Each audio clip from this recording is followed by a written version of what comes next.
Hi. Hi.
Hello and welcome to the Ea Tolkien Society. This is our monthly meeting.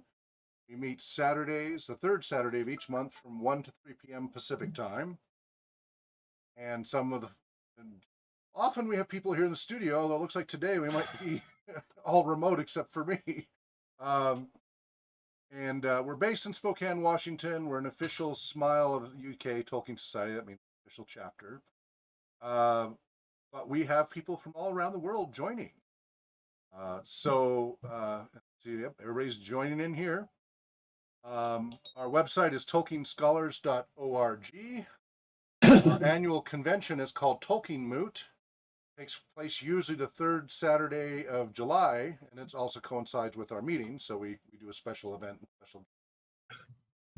And we're on Twitter at Tolkien Scholars as well. We're not. We've stopped using Facebook a long time ago, so anything you find on Facebook is going to be ancient. And yeah. Is that first age or second age Hawk agent? Indeed. It predates time. Let's see. So we are streaming. Chris, if you want to just double check that it sounds okay on the stream, appreciate it. If you're able to. And I think we're good to go. So again, I'm Hawk Robinson. I'm founder of the Ea Tolkien Society. Brian? Yeah. I'm the secretary of this SMILE. Okay, you are now echoing. Try that again.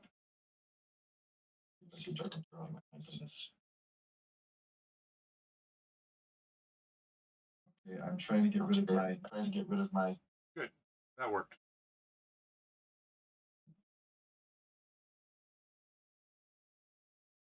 Okay. Well, while we're waiting for Brian. Okay. Okay, Brian, can you hear us? I can. Okay, go ahead. I'm just having some issues. Okay, go ahead and introduce yourself. This works. Okay. Yep, I'm Brian. Nice to meet you, everybody. Oh. He's our society secretary. Chris? Hi, Chris Cooperstein, from the South Farthing, enjoying the sun and watching the animals out the window as my wife and I are getting a new desk put together here. Excellent. All right. Gary? Yeah, I'm Gary Haglund. I live in Mountain Home, Idaho now. I used to live in Anacortes, Washington. And not enjoying the cold we have here, but the heck. But you're dealing with it. Yeah, I'm dealing with it. Yeah. Third Saturday afternoon of the month, and go back together. Wonderful. And I don't know. We have to Italy. Yes, Sarah. Please. Hi, I'm Sara and I'm from Verona, Italy. And you run the society in your region as well, right? A Tolkien Society in your area? Yeah. Do you have a website to tell people to go to? My own website, you mean? Yeah. It's not a Tolkien, Oh, site, okay. Yeah, no, just if you had a Tolkien website. If you ever. But you can read some of my article about Tolkien in Medium, the platform Medium. Okay, medium.com/ what? What's the URL? Feather. Say again? Just a feather. I could post The publication is the Middle Earth Literary Gazette. Excellent. Thank you so much. Yeah. Yes, and Brian, if you have the URL for that, and we should always give her a chance to let people know about that every time. Okay. So, remind me after you get through the meeting notes to talk about the new location. Excellent. Okay. Okay, we'll do. And is that Jazz Feathers, did you say, Laura? Yes. Right, Jazz Feathers. Okay, we'll try to put that in the notes for people to have a look. Very good. Thank you. Yep. We're really glad you're here. It's good to see you again. Yep, Gary and Chris and Hawk. The notes for the January meeting was on January 15, 2022. It was the first Tolkien Society meeting we had. in the new year. And we had in attendance Anthony, Corey, Bach, and Brian. And online we had Chris Stein and Gary Haglund. So that was a great meeting. And after we did introductions, then I read the notes from December and we discussed those. And then in our continuing of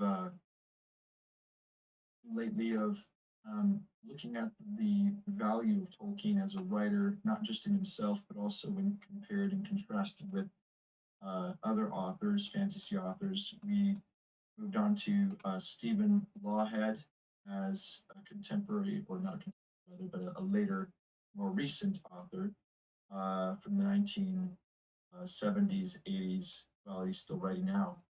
We looked at his Dragon King trilogy, which is about a character named Quentin, who's a former acolyte and of the particular religion that he's involved in, and he kind of basically leaves that and he goes on a quest.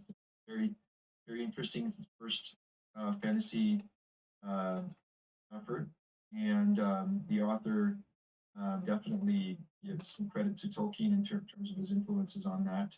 And then he wrote the Pendragon cycle. Again, we got about Arthurian legends and his own particular take on that.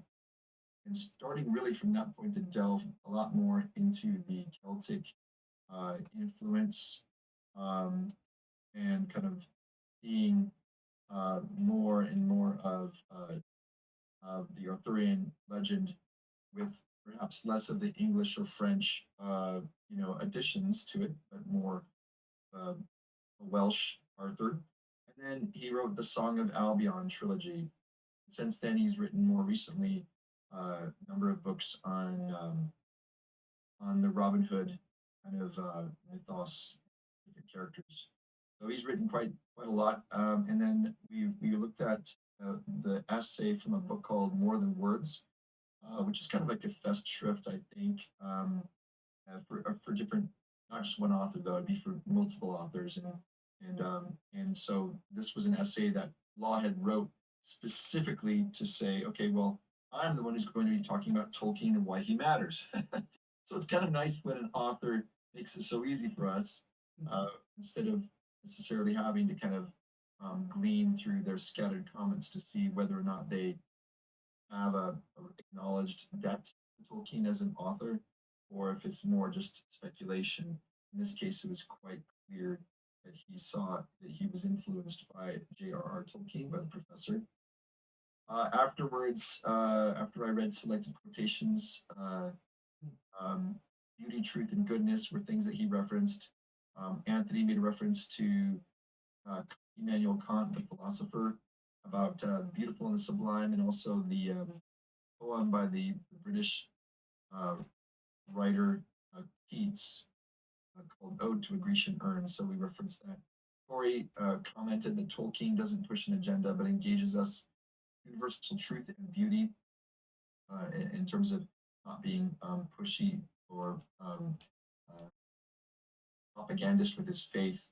He's more like an explorer. He wants to take us along on a journey with himself.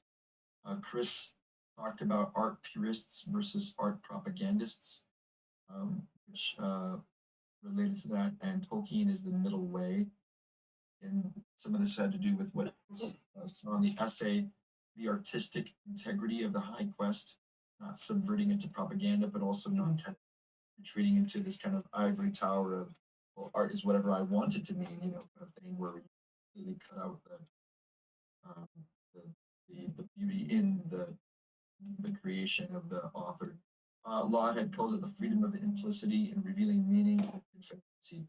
Gary admires Tolkien and other artists who say that there is beauty that's real in the face of a lot of maybe more dystopian views of the world or of reality. Although obviously some dystopian literature points to the true, the beautiful, and the good, but just in a different way. Anthony read letter 196 of Tolkien, and we concluded our meeting by deciding that the next two authors that would be really great to look at to kind of finish up our set of more recent authors would be Ursula Le Guin, which we chose as the writer to look at and compare and contrast with Tolkien this month in February. And then with the hope that C.J. Shera, who is a fantasy author, she lives in Spokane here, and perhaps hopefully she might be able to join us in March. And so those would be the two last ones that we were suggesting. So that is the end of the notes for February, and I respectfully submit it to you. Thank you kindly, Sarah. Much appreciated. What a force. I have not had a chance to reach out to her. I've been so swamped between Learning Mate and getting this new facility, and I doubt my ability to follow through on that, unfortunately, with everything going on. If I am in the middle of negotiations on the property, and if all goes well, we'll move into March 1st. That will be, so I mean, also, I'm in negotiations for a different job that would free me up. It would only be 32 hours a week instead of 60 plus. And if that happens, then a lot of things will happen on this side much more readily. We will also eventually, once the facility's ready, be moving the Tolkien Society meetings down to there.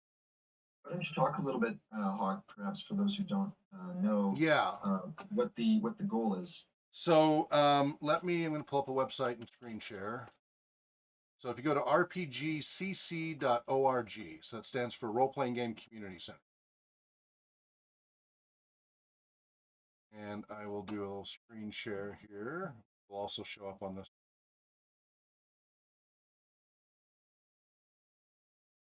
Is this facility in Spokane? Yes, it's downtown Spokane. Okay. It's just off of Sprague and just east of Napa. I haven't been to Spokane since Okay. 1968. It's a little bit north of I-90 and a little bit east of downtown. Okay. So at least you got that bearing there. All right, can everybody see my screen share? Okay. Okay, good. So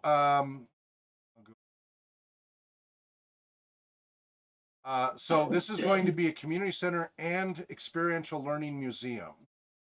The main focus is, of course, role-playing games, but of course, the Tolkien stuff, for me at least, heavily overlaps all the time. We do a lot of Tolkien-based gaming.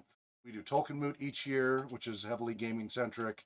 So in addition to the scholarly pursuits of Tolkien, we find that experiential extension of Tolkien, like really immersing ourselves into it, can come through role-playing gaming in his universe, which is so wonderful. So the activities we do, we started as a research repository in 2004, a website with all the known research on the effects of role-playing games, and then we've slowly expanded and offered more and more services and such over time. We do community programs all over the place, as well as local community centers, parks, libraries, schools, and then we also have the wheelchair accessible bus and trailer that we take around the countryside and raise awareness about accessibility, disability, inclusiveness in gaming and other activities. So some of our regular programs are Drop In an RPG, where anybody is welcome to come in and try out role-playing games of all kinds. So we have Tolkien-based games, we have D&D-based, we have Doctor Who, we have Star Wars, we have a whole variety of genres and settings to choose from. We also have Drop In Jam, which is open music, either drum circles or music jams. So think kind of like an Irish pub where anybody of any ability is welcome to show up and join in the music. We do the same thing with facilitated drum circles and open music jams.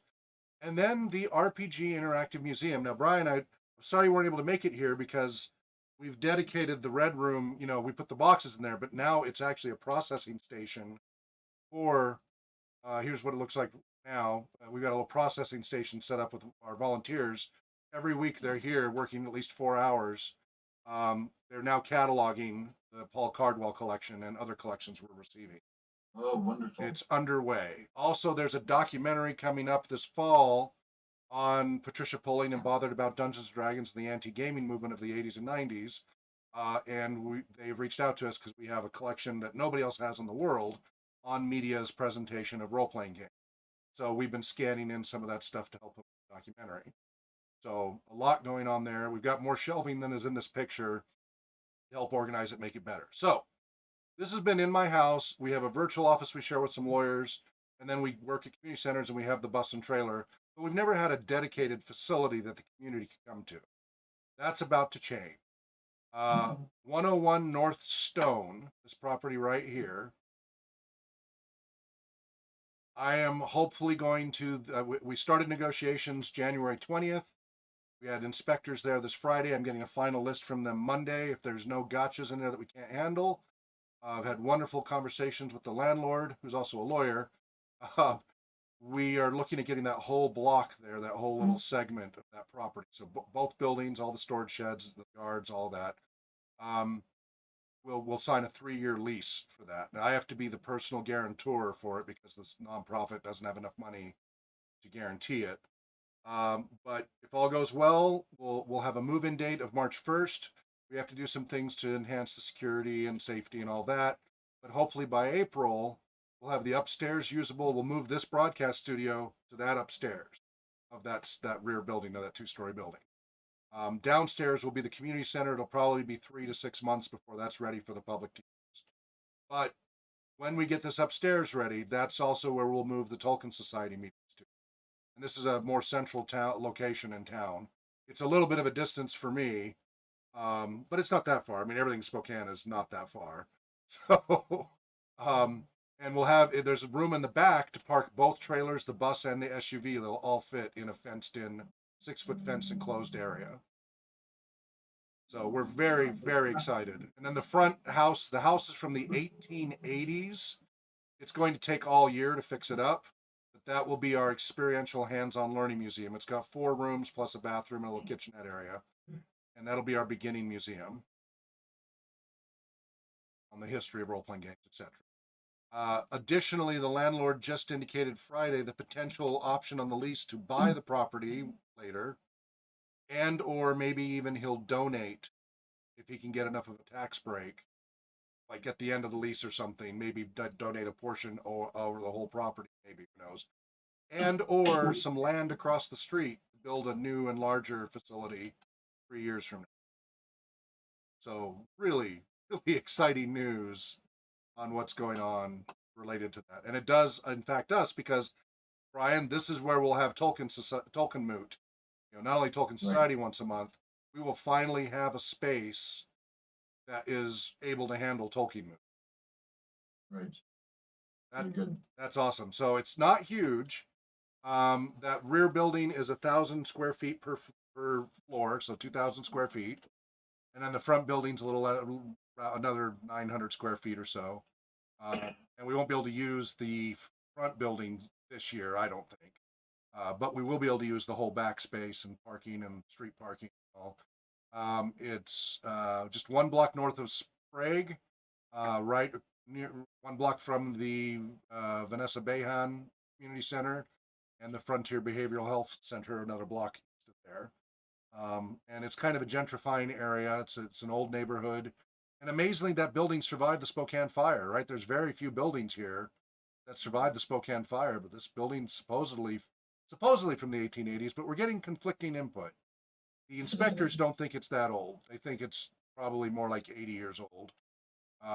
But everything we find online says it was made in 1889 or something like that. So we don't know. It is really old, though. It's a foundation collapse. Yeah. But the back building was built in 1998, so it's much newer, and that'll be the main community center. So we're really, really excited.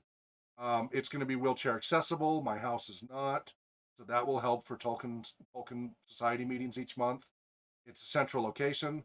The buses go right by just that block right on Sprague. There's multiple buses right on Sprague, so it'll be much more accessible to community. And already, business owners are already talking about donating things like paint, cleaning agents, things like that to help out, which is exactly what we. And we'll have a whole donation list starting in March. So. And so that's where Ea Tolkien Society will broadcast and meet at in the near future, hopefully by May, certainly by Tolkien Moot, but probably before then. So, woo! Huzzah! Magic powers. Indeed. That reminds me of something else related to both role playing, but also Tolkien. And so I'm just going to nip downstairs so I can bring up my second edition of the One Ring. What is with it? David got his a couple of days ago too. I still don't have any of mine. Francesco and I are this close. I have to tell you, okay, that's the problem. This didn't happen until Ever since your poem. That's right. So He did like the poem. Yeah, that doesn't explain David.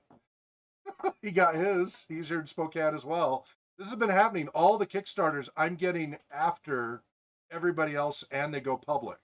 And part of the point is of being, you're supposed to get early access. So, what the heck? But anyway, very excited about that second edition, the One Ring role playing game. We ran the alpha version of it from PDF. Brian did last summer at Tolkien Moot. So we were the first people in the U.S. really to be running it in a convention event. So very excited. Now we'll actually have the physical books and be running it at Tolkien again this year. Okay, so let's open up for. Okay, there he is. Or there you go, Brian. Very excited for you. That's awesome. I have a feeling, Hawk, that it's because of the volume. I think you had as a Everything. detail and additional, right? You But they were two different accounts in two different orders, and neither has arrived. neither of them. Right. Oh well. Starter set. And there's some very nice artwork in here as well. Again, so here's my really short 30-second pitch for this. I do not have the breadth of experience that Hawk has with roleplay. I also started in 70s and 80s growing up, but I came back to it really after a hiatus of several decades, thanks to Hawk, friend. But I really settled in. What drew me in was, so there's some systems that are quite good for what they do, but they're very agnostic in the sense that you can kind of really do almost anything with them within the rules. But it's a lot has to do with the game master, which of course has a huge effect on anything you do. What I really like about One Ring, first edition, when we first played it way back in like, good grief, 2013, something like that, was it really did a very, very good job of trying to get close to the atmosphere of Middle Earth. And not just the atmosphere in a sense of setting, but even the moral and there is a corruption test you have to take if you're going through a blighted area. There's the goal is not just to smash grab, get loot. There is a treasure hunter that you can become, but it really has to do more with you're part of the free folk, and this heroic struggle against evil, although it's like the prelude, it's kind of this time period in between The Hobbit and Lord of the Rings. And so it's not to change anything that Tolkien created, but seeking to pay homage to it and to by other hands and minds to create and build on his stories, of course, with less skill than him, of course, but better to do that rather than necessarily just leaving it. But really, I felt like the way it's created, it works well with that. And even Hawk has found with RPG research that it can be useful as well when it's a little bit more black and white in terms of behavioral guidelines. There you go. So we found that newer versions of Dungeons and Dragons that are intentionally morally ambiguous, we no longer recommend for high-risk populations. Older versions of D&D we did, which is ironic considering it was the older versions that got all the grief, but they had a much stronger consequence for choosing, if you played evil, really bad things happen to your character. If you played against your alignment, if you were pretending to be, if you were a good guy but you did bad things would happen to your character. And so you would get very quick indicators, behavioral guidelines that, hey, this isn't a good idea. You might not want to continue this pattern. In the old versions of D&D. Then the third edition came out around year 2000, and they made the consequences of violating alignment a lot less. And they really kind of just had this attitude of like, alignment doesn't matter. Doesn't matter if you're good or bad. Just hack and slash, do what you want. And really took out kind of the core essence of D&D that was about heroic play. Yes, you could play evil, but it really was about heroic play. And we saw that from 3rd edition onward, 4th and now 5th edition, that when you do that with high-risk populations, at-risk youth and such, the games don't go as well. You have to, as a GM, exert more pressure to keep them from making choices that are anathema to a group getting along with each other and a group's longevity. And because the game doesn't provide that, everything is moral relativity, and like everything's just relativity. It's really, really gone into very just grays. Everything's gray, and there's no black and white whatsoever. So we've had to raise the. So we have a ranking system that says level 1 through 10, or tier 1 through 10 for games. Tier 1 is accessible and playable by anybody. Little children can play it. Adults can play it. Everybody's gonna have a good time. The barrier to entry is low. It's quick and easy to pick up. It's not expensive. A whole bunch of things to determine to be level 1. Level 10 is like, these are really dark games. You need to be really mature. They are usually really high in sexual content or perversion or sacrifice or torture. They're just really hardcore. You better have some very mature players, and everybody needs to sign consent forms, because this is not what role-playing game normally is, but it's what some people have taken it. And everything in between. And D&D used to be more of like a tier 3, and there's some offshoots of it that are easier, that are tier 2. Some versions of D&D are pretty complicated. The easier versions are easier to get into. But the 5th edition is like tier 6 now, 5 and 6. It's complicated, although they made some of it easier, and it has all of that ambiguity.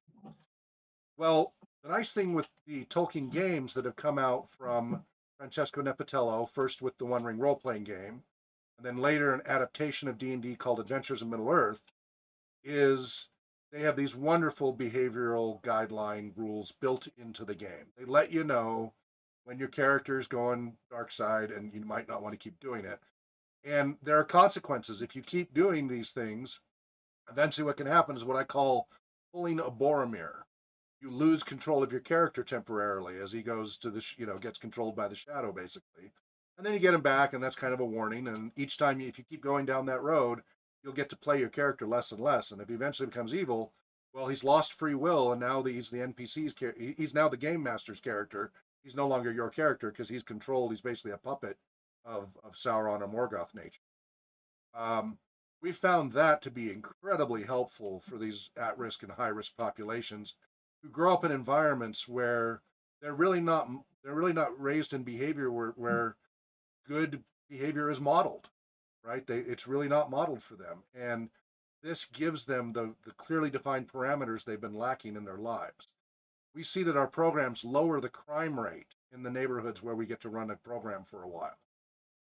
And we directly attribute that to some of these choices with these games and such, helping them play out scenarios and try to do bad things and learn the consequences without actually getting in real life trouble, right? They can play out some of their ideas that they're not sure about, and it'd be better to play it at the tabletop, which is a safe environment, than to go try it out in the real world.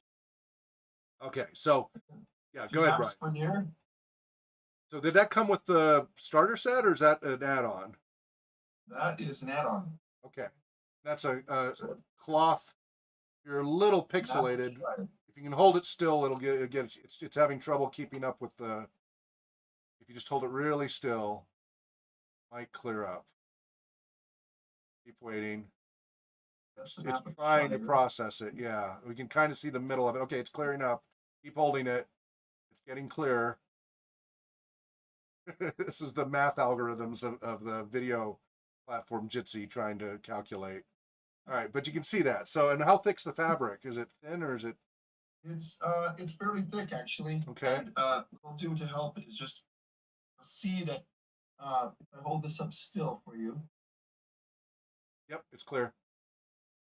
Hobbiton. that is an example of some of the edge work, the Nice. artistry, the cloth map of the Shire. So that's quite good.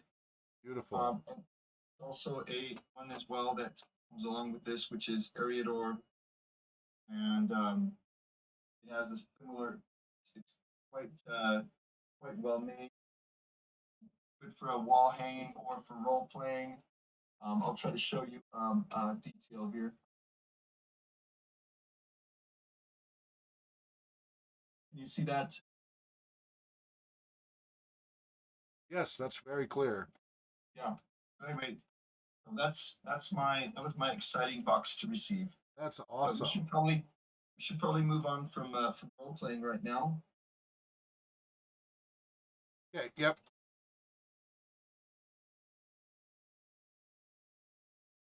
Anything else, Hawk? Brian, are you ironing those maps? I'm not, although that's not a bad idea since they're cloth. I have the ironing board because this Wednesday my students are going to be they're actually going to be enacting the American Revolution. Well, actually, stories. They're telling stories. Okay. So I have maps from the time period of the American Revolution. You know The Gladstone flag. Gladstone. Yep. I've got the Guilford Courthouse flag. I've got the Liberty Tree. Oh yeah, that's what that's all about. I have to iron all the flags.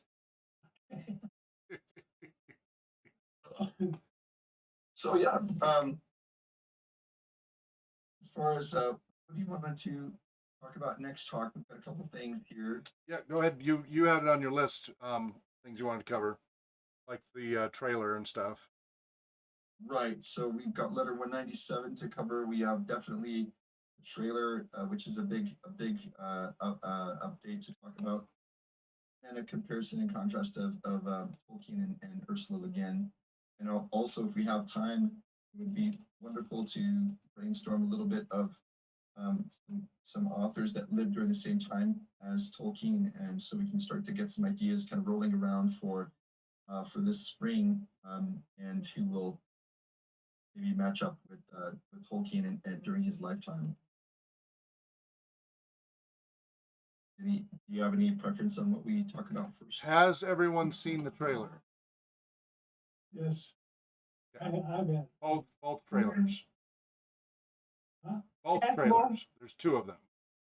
I've seen one of them. Okay, Which one do you you the mean? one with the ring and the smoke and all that. Oh, Yeah, that you're talking there's got about? the other one with the Oh. characters. Okay, yeah. So there's two. There's the one with the ring, the oil, the gold being poured. My understanding is that's a physical effect, apparently, not CGI, which is what's Right. amazing. And the That guy who has to did do that with- That passed was away. the announce Hawk. Right? Yeah. That wasn't that the announce for the series name. Yes. The for the Rings of Power, that was a little announced trailer. It's still a trailer. And that was I've never made a golden ring. So. Yeah. But apparently that's not CGI. That's actual practical effects with pouring of the gold into the shape and the smoke and all that in a wooden thing. It's really cool to know that that's it is. practical effects. That guy just passed away, so it's kind of a last very remarkable thing. Okay, and so you've seen the other one. So one thing is your thoughts on what you're seeing so far from the teasing of the trailer, because people Let's on the go around. internet are very mixed. Shall we go around so everybody gets a Yes, I'm not going to talk about it. Everybody else, please. Okay. Sara Zama from Verona. Fair Verona. Tell us what your thoughts are. What was your impression and about this trailer for the Amazon's Rings of Power? Actually, I enjoyed more the posters. I like the posters with the hands a lot. The trailer, don't know. because I didn't have any. I didn't recognize Middle Earth, so it looked like it could be any kind of fantasy. It's not necessarily Middle Earth. I was a bit disappointed for that. Okay. Gary? Yeah, I actually I saw it and I didn't think pay too much attention. Okay, because the result of whether it's successful or not still out depends on the series itself. But apparently there was quite a controversy. Yeah. You would share And, some of that? well, one I took this from what is it? The One Ring, which is basically a cheerleader for Tolkien. Nothing wrong with that. Okay, and then another from a conservative book, which called Red State, but it had some good points. Um, the I think what uh, some people objected to was character because they have and not. I think what they really object to is that they're not remaining true to what Tolkien was trying to do. That they're basing it on the race of the people, on the race of the actors. And So they're making it a political statement? yeah, it's this is from the Vanity Fair article or something. Okay, So Vanity Fair gets in the middle of it, and everything. My opinion of Vanity Fair is just about everything that screws it. Okay, but and basically what they're saying is these people are bigots. This there is the detractors to it are bigots and racists and all this other stuff. Now, that of course is the other view, which is basically that there was an interview with someone, and this is the j.r.r. Basically, what it says, this kind of interview proceeds a work that rules itself as social justice and acts as a preloaded defense.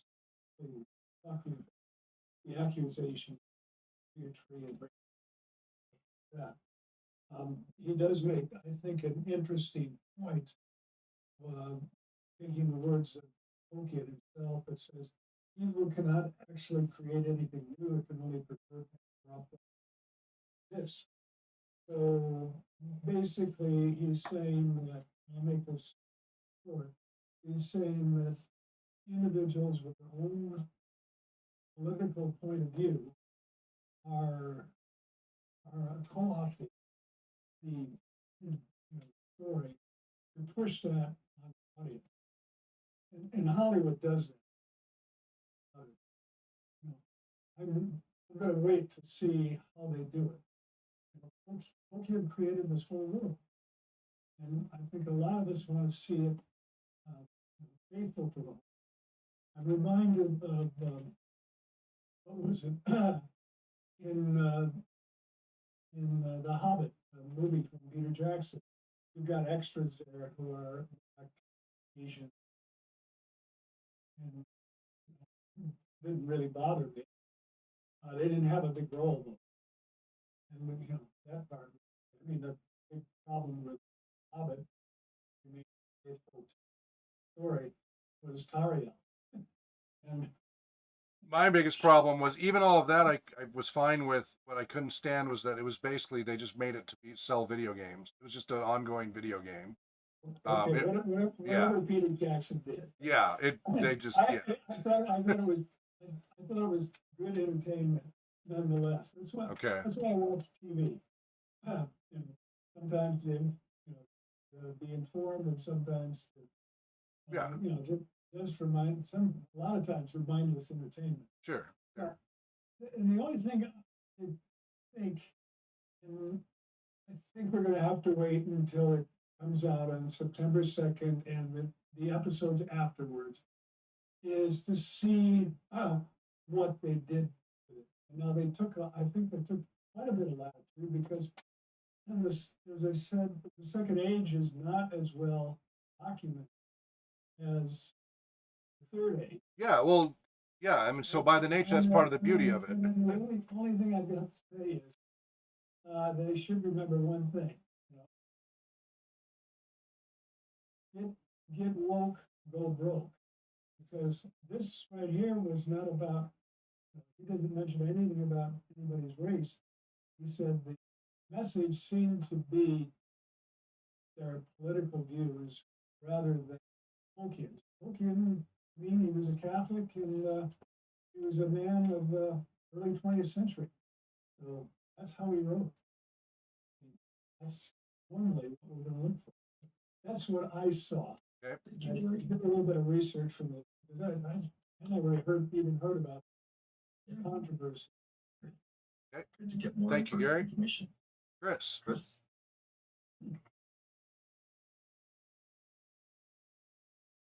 Misty Mountains Coop. Yeah. I have mixed feelings. The cinematography on an advertisement is a little like Bill Gates advertising all these angelic beings and all these other things. And then he ends up in hell, and Bill Gates said, "Oh, that was just the software demo." Okay. And that is how I view trailers. At least I will reserve judgment until you know We actually see it. at least 3 episodes in. Okay. I mean, there's always the first episode, but it takes several to get into the point where you have a good understanding of story and where the direction where things are headed. Okay. Brian.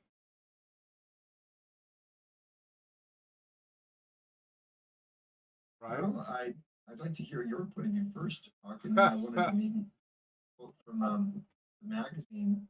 Okay. And I hear Gary's point, but there is actually a quote from Vanity Fair's article that I think is. So I want to hear from you first. So I don't really have much of an opinion about the trailer. The trailer doesn't really. It's a bunch of action scenes. It tells you nothing about the story, nothing about the characters. It's got big vistas and all of that, and that's appropriate. I think trying to represent how big the Second Age was, it was the main thing they were trying to do with some of those scenes. Right, it really was a big scope, which I think is appropriate for the earlier ages. Right, the Third Age things kind of zoomed in. Right, the world was smaller, right, than it had been. In Second Age, it's a much bigger place. And I think so. For me, the one takeaway that I felt was on track was it felt really big, much bigger than Lord of the Rings and The Hobbit. And so I think that part of it was effective in that high level. But what was disappointing was what happens with too many trailers early on. There was no meat there. It was all flash, flash, flash, flash, flash, flash, flash, flash. I still am none the wiser, unless I go look elsewhere. The trailer told me nothing really about what this is going to be like. I saw a lot of CGI. I hope that's just because it was just early, an early trailer and such, and not very good CGI at that, right? The CGI was very, like, a lot of the video games these days have much better CGI than the CGI that I saw there of the people. I wish they would have focused more on giving us snippets of story and characters, which I hope they will in future trailers, and less on the action. Everything was pretty much just action. So I don't really know what to expect from it. All of the other stuff, I assume, from those articles and such is based on whatever's been released, which I have not been following. I've been kind of just, I'm not going to, I'll reserve my own judgment. Everybody, it's all conjecture at this point, right? Until we see it, it's huge conjecture. My concern is Drake, loved the Wheel of Time series, as we talked about in previous months. And they came out with the series on Amazon Prime recently, and he couldn't get through all of it. Couldn't stand it. It was so far off from the books, and it just got more and more and more off. I didn't find it that impressive, but I watched it all the way through, and I actually went through and watched it a second time. And the first few episodes were really not very good. They were so action oriented, and you didn't really get to know the characters. The acting was stilted. As it progressed, they started to come into their own, but that really wasn't until like episode 5 or 6. And then it started to be a little better and a little better and a little better. And you started to care about some of the characters somewhat. But I'm indifferent at the end of watching that series twice as to whether they continue on. I'm like, well, if they continue it, I'll watch it, but I don't really care. It's not that well done. Now, I only read the first 4.5 of the Wheel of Time. I never got as excited about it as my son did. I enjoyed the first book very much. I really liked the first book. And the second and third were okay, but the fourth one was a slog. And the fifth one, I just wasn't able to finish. I just gave up. I just didn't care anymore about it. So as far as Drake's concerned, they ruined Wheel of Time for him with their rendition, the Amazon Prime, the Amazon version of it. And we'll have to watch out for that with this rendition of Tolkien. Now, as far as what Gary was bringing up, that sounds very similar to what I heard when they announced the new Doctor and were doing the teasers about the new Doctor. They went to a female Doctor finally after all these incarnations. And they had what were normally strong actors as a cast. And so for Doctor Who, the problem was the first season, they made it clear up front, we are going to make this a political issue. This series is intentionally bringing up these political issues about identity politics and race and all these other things, and we're doing it intentionally. Now, remember, the roots of Doctor Who were to teach about history and science and those things, right? And that was kind of that was the original pitch to the BBC with the original Doctor Who, is we'll make it interesting for kids and adults to learn about history and science, even though it's a sci-fi setting, etc. So it is not the first time Doctor Who has been preachy. Its roots are in that. And so they did that with the new Doctor, but what happened, that wasn't the issue. The problem was the writing, directing, and production was terrible with the new Doctor. You had a strong cast, really good actors.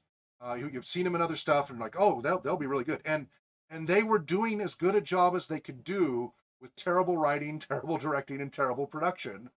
And it was painful. And many of the episodes were really, really, really preachy on very narrow subjects that were outside of the usual. The difference with previous Doctor Who's, they covered all the same topics, but they didn't beat you over the head with them. With the new Doctor, they not only beat you over the head with them repeatedly, they also then at the end would have the Doctor literally say, this is what you should have learned from this, right? Literally spelling it out. So there's a real dumbing down of Doctor Who with that, and just a real treating everybody as though they're stupid, don't know any better, and we have to be super obvious. And really, it was disappointing. There's some episodes that were okay, but overall, unfortunately, and you ended up with the first time in a long time, Doctor Who getting terminated, right? Canceled. I don't know what the new status. I think they flipped it back, but it did not do well. Right. Because they made it political and they used crappy writers. Because remember, everybody jumped ship, right? They did not have they intentionally said, we're not using the same writers, we're not using the same directors, it's different producers, we're doing it differently. They took a winning formula that had worked for decades and went, we're throwing that all away because none of it applies. We think we know better, and they did a terrible job with it. So my concern is, are they trying to do the same thing with this Tolkien series? Are they saying, we know better, Tolkien and everybody else be darned about what everybody else claims they know works, we're going to do it our way? And if that's the case, this will be an absolute disaster. And that will be heartbreaking, because I've been so, me, Brian, decades ago, I started writing screenplays for the Second Age, right?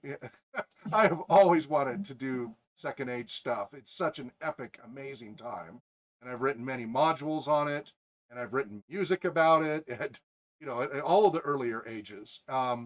Really an epic, amazing time. So I'm crossing my fingers. I don't care that they put Black, Latin, whatever in there. It doesn't matter. In Tolkien's world, fine, they come from wherever. It doesn't matter for the story. What matters is the characters and the storyline and all of that and the setting. They're making a big deal about the rest of the stuff. I get that for some people it's important, and that's great, but don't make it about that or you will ruin it, because the key thing to Tolkien was not uh, uh, uh, um, Identity politics. well, no, more broad than that. Was not allegory. It was Ah. applicability. That Yeah. his stories are universal. And so I just was there. There was a wonderful interview just yesterday or today on Newsy by a new author. He's done some modern fantasy fiction. I'm forgetting his name right now, and he's African American anyway. But like he talks about how a kid gets the powers to be invisible, but there's consequences, no voice, etc. But he spoke repeatedly about how inspired he was, and this might be something to consider, just for us to have a more modern author, if I can track it down, by Tolkien and other fantasy authors in his modern thing. And he explicitly says if you make the stories just about, if you limit your stories to only being about race or only being about identity or only being about these little things because you're of this identity, you're doing you and your people a disservice. You have this whole big palette you can work with. Tell the story, and you can include what is important to you and anybody and your issues. You can include all of that. There's nothing that says you can't do both, but don't limit yourself to that. And too often the stories are limited to that scope.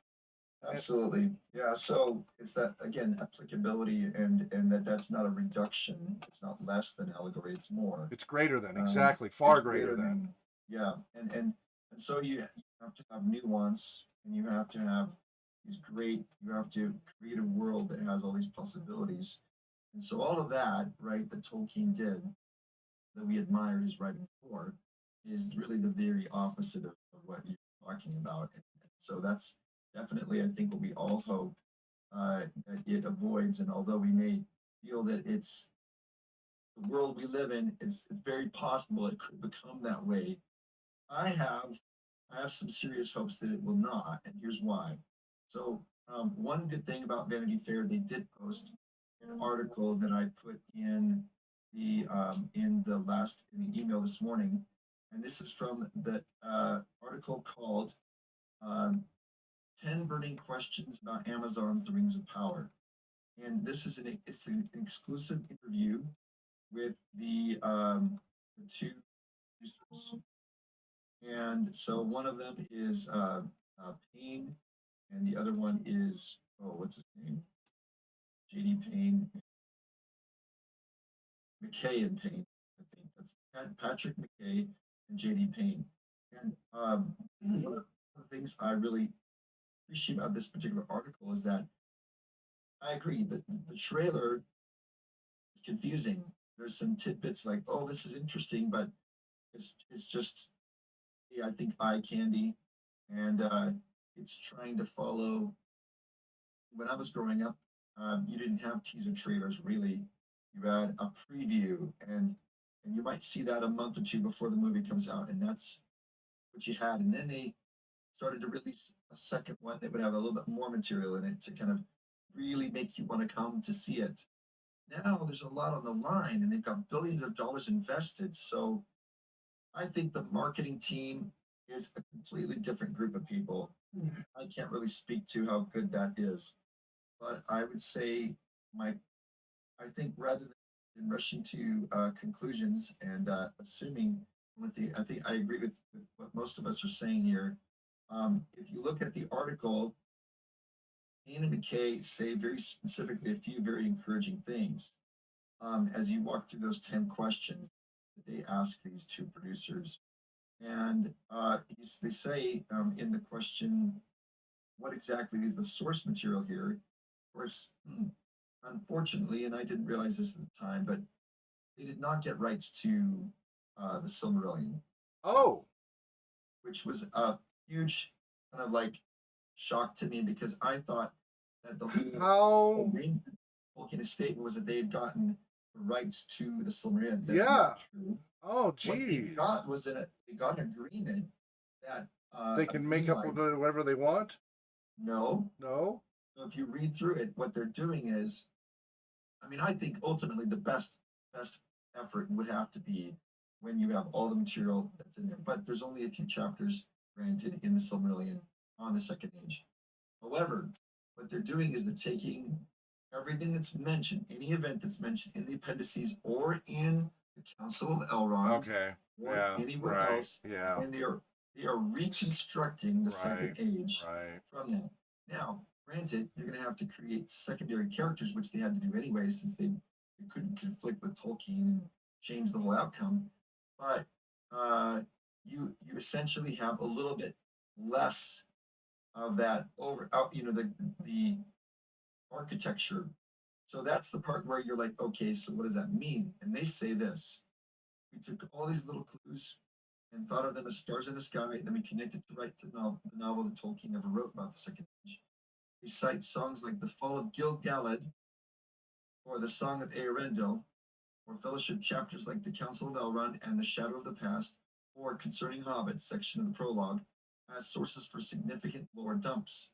Beyond the premiere, there aren't, however, any significant time jumps, or thus far episode-long journeys to the past. Rights to the first age material from the Silmarillion are still owned by the Tolkien estate. And here's this quote: we worked in conjunction with world-renowned Tolkien scholars and the Tolkien estate to make sure that the ways we connected the dots were Tolkienian and gelled with the experts and the estate's understanding of the material, Bain says. And then they talk about his language and about how Tolkien created the world from language, his languages. So they start every day of production with a quote from Tolkien. So I'm going to say this. My view so far, without knowing more, is that it's neither better than we expected nor worse. That because of the fact that they don't have rights to the first and second age in the Silmarillion, it's not going to be as good as it could have been. And I'm deciding that ahead of time because. Well, let me stop you there.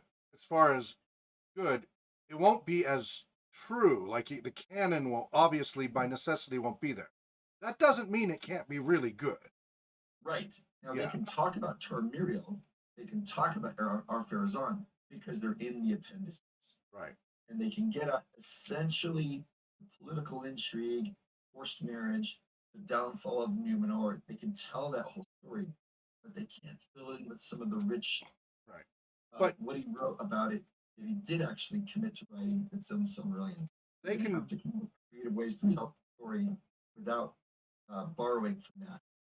On the other hand, I'm optimistic, and I think it's because when I read the article, this tells me that at least the people who have a lot of power about what to do, what not to do, are saying that they want to start off with saying we're going to be telling a different story, but it is the second age. It should look different. It should look more vast. It should not look as familiar, but it's not going to look as much like Peter Jackson.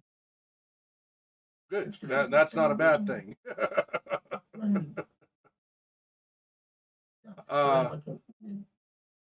Yeah, and so I mean, it sounds like as we've done when we create our adventure modules, we're referencing all that source material, but we've tried to create a setting that is true to the feel and location of the time, but you won't necessarily run into any of the main characters, etc.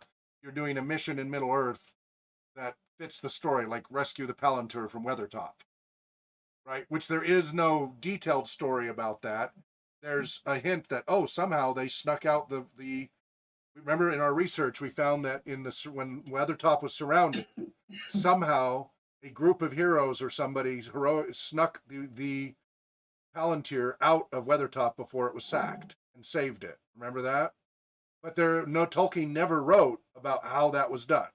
So we wrote that story of rescuing the Palantir from Weathertop, and that became the adventure for that year of Tolkien movie. So the potential is there if they don't have too much of an agenda for some really great stories. If they're truly inspired and trying to hang on to the true spirit of Tolkien's writing, then they could be amazing with good writers. Yeah, but I they will agree. not I be agree. canon. So anybody expecting canon with that announcement, forget that because you'll automatically be disappointed. So set that aside and say, okay, like Torn and AIM and these other things, is it true to the spirit of the setting? And that's what we have to look for and not critique canon. Because canon's always a bugaboo when they try to make it into media. Rarely does the canon ever fit. Gary? Yeah, go ahead, Gary. Comment? Well, I had a comment. I mean, I think people are fans of like us. We're waiting. First of all, we're waiting to be either optimistic or pessimistic. I'll see it. You know, I enjoy it. That's fine. You know, it's like The Hobbit. Not near as faithful to the book itself, although I did see parts of there in other parts of Tolkien's writings, like Gandalf going to Dol Guldur, like that. That you could see. So there was a story there, backstory, in the movie, but not so much in Tolkien's writings. So this is going to be interesting because what Brian said that they didn't get the rights to the Silmarillion. Okay, that means they've got a lot of latitude, but we're going to really capture what Tolkien was getting at for their take. Will make all the difference about whether this series is successful or not. They spent a lot of money on it. You said they read a poem Huh? each day on the set. They read a poem from Tolkien. Is that what you said, or a line? I'll find that quote. Because I that's posted it. hugely helpful to get people in that mindset. I think that's a wonderful Yeah, thing to we read do. a quote from Tolkien every day. That's It's great. in I posted that in the chat. Yeah. There's a link to the article there. Yeah. Yeah, and Yeah. that's good. That's at least trying to have the right attitude. Yeah, agreed. Yeah, well, it'll be interesting. I think we'll have to see. Yeah. Zara or Chris, any other further comments before we move on from the Rings of Power? My, I hope that it is not like my children have been watching some of the new Star Wars movie, The Mandalorian, and they're slower paced, they're simplistic, they have more character building, or not, uh, and there's not much there in terms of story as a whole. Um, in comparison to the rest of the Star Wars universe that some of us love and some of us don't. But I hope that it isn't that. It isn't Disney trying to make a buck by expanding the universe a little bit into other areas that weren't part of the canon. But I hope they don't do that. I hope they do a better job than what Disney has done.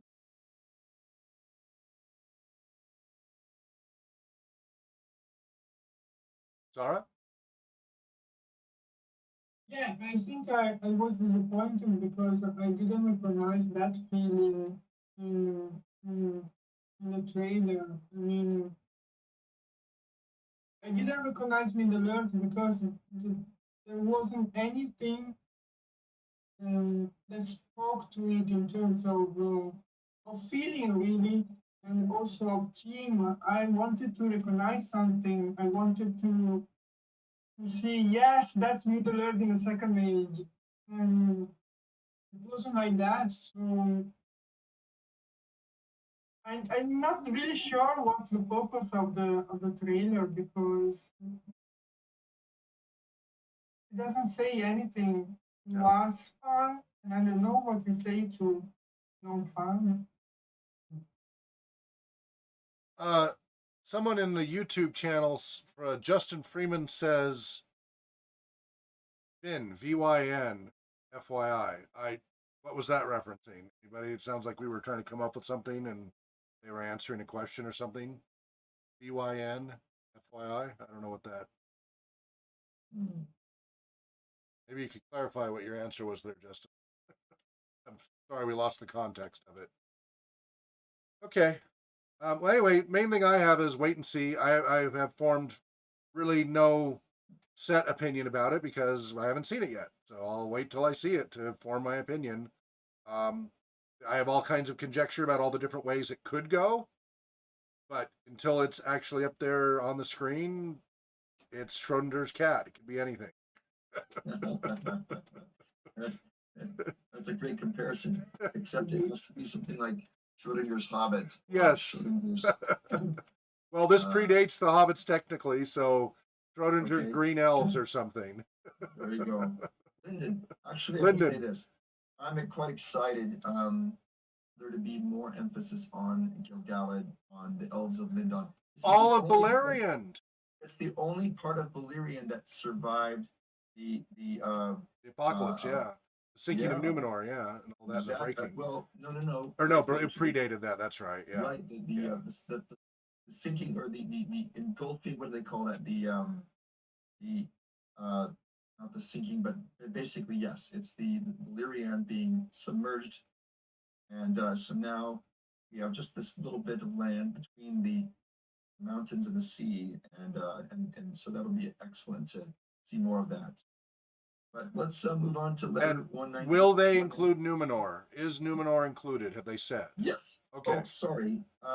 In the article, they say that he wanted to tell 4 or 5 stories that Tolkien seemed to really have in there, and I think it's only fair for me to mention these.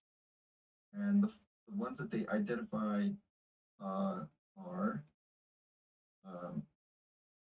first of all, the Rise and Fall of Numenor is one of the stories. Good. The other three that are mentioned is the Rise of Sauron. Right. Well, he was around beforehand, but Yeah. really As- has this influence. Yeah, as Lanatar, Lord of Gifts. Exactly. Yeah. That's a great and- role. I wonder who's playing that. Yep. And then the third.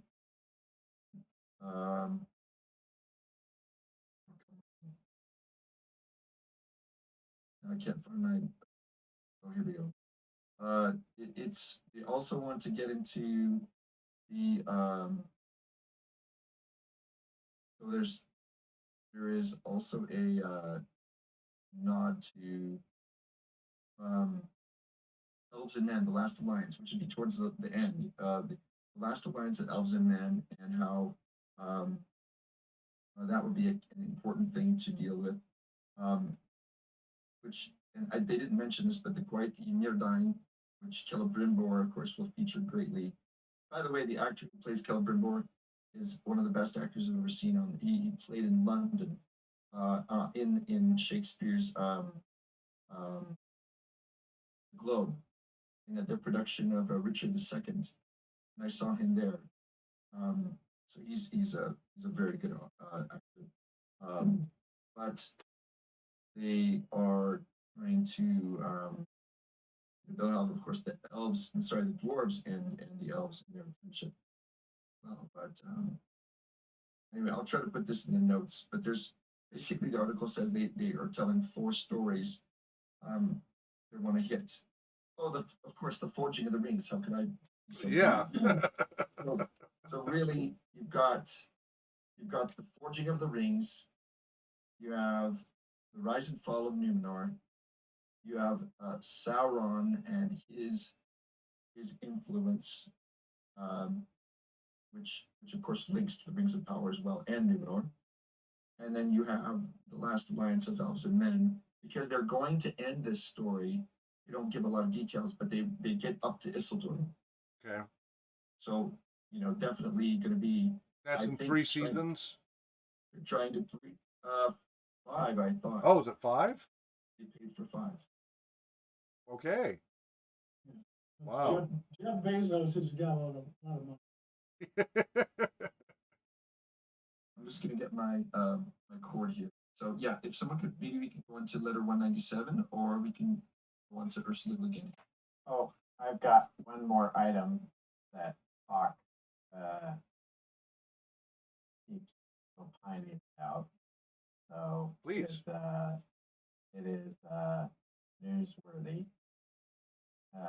This is February 9th, 2022 on the OneRing.net.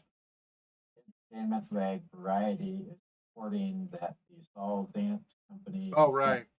sell all of its Yeah. Tolkien intellectual property. Yeah. The company holds, according to the site, exclusive worldwide rights to motion picture, merchandising, stage, other rights in certain literary works of Tolkien, including Lord of the Rings, Hobbit. Yep. It originally acquired the rights in 1976 in an arrangement with United Artists. Yep. It subsequently licensed rights to filmmaker Ralph Bakshi for an animated film and for director Peter Jackson to produce the live-action trilogies of The Lord of the Rings and Right. Hobbit.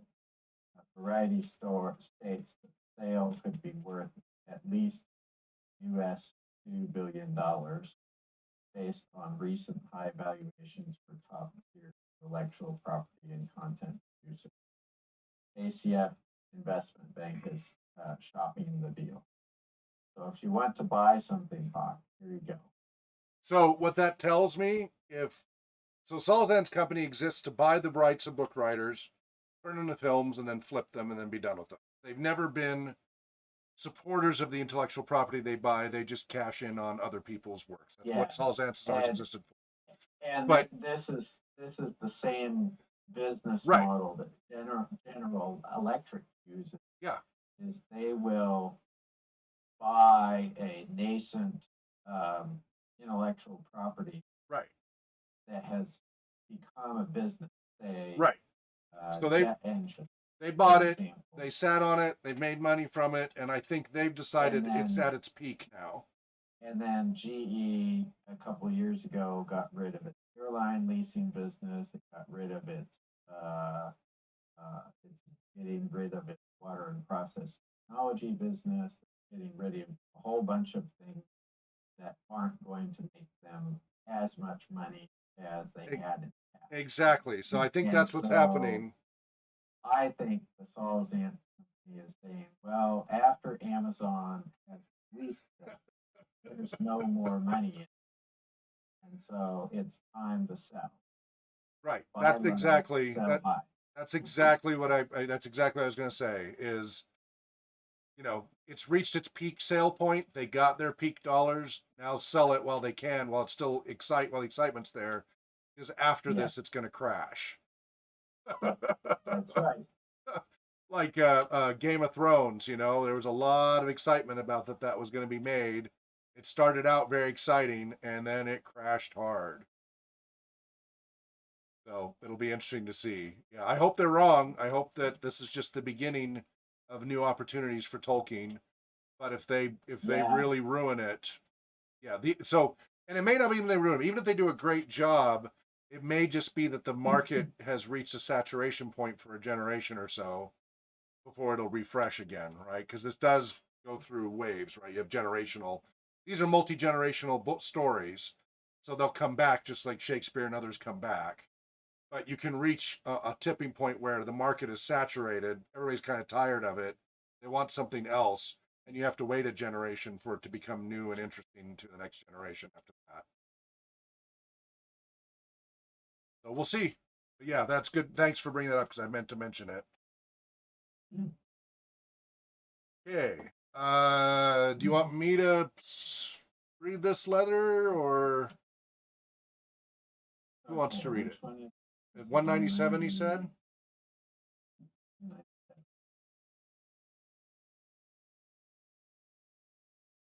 From a letter to Rainer Unwin, 9th of May, 1957. Alden Unwin had sent a substantial check for Tolkien's earnings from The Lord of the Rings. Rayner Unwin reported excellent sales and prophesied continuing success. Your quote-unquote bombshell arrived at a moment of rush. Otherwise, I would have thanked you for your kind letter sooner. If I had had any notion of this, I should have thought seriously of retiring at the proper time this July and refusing the extra 2 years, which will not make sufficient difference to my superannuation pittance to be worth bothering about. As it is, I am merely going to be fined for going on working, in quotes, about to the equivalent of my salary, unless my income tax agent is unduly gloomy about this remarkable second installment. Also, it is practically impossible to get any connected time to spend on the Silmarillion while I remain in office. I have had to lay it aside since last autumn, though I hope to resume it at the end of the next month. I have not been very well lately, and am beginning to be affected by arthritis, which often makes long sitting painful. Aggrieved as I am at being deprived of the fruits of so many years' labor, which meant not only the sacrifice of leisure, but also of other occupations of immediate annual profit, I must say I am very much enheartened by your sales report, and hopes for the immediate future, not only on my own account, but on yours and A&U's too. You have been so kind and patient. Without your encouragement and generous quote-unquote adventure, I expected the L of the R would still be a heap of MS. Manuscript, I assume? I am afraid I cannot help feeling that there is a lot to be said for, quote, the grosser forms of literary success, end quote, as a sneering critic recently called it. Not mine, but a grosser case. Thoughts on that? Definitely appropriate to the conversation we were just having.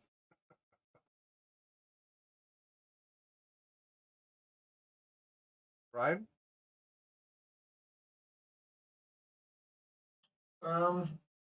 Sorry, I was just getting some lunch for my mom. We're 197, are we? Yeah. Or 6? 197, Yeah, we just 197. finished. Yep. Okay, I'm pulling it up here. We just read it.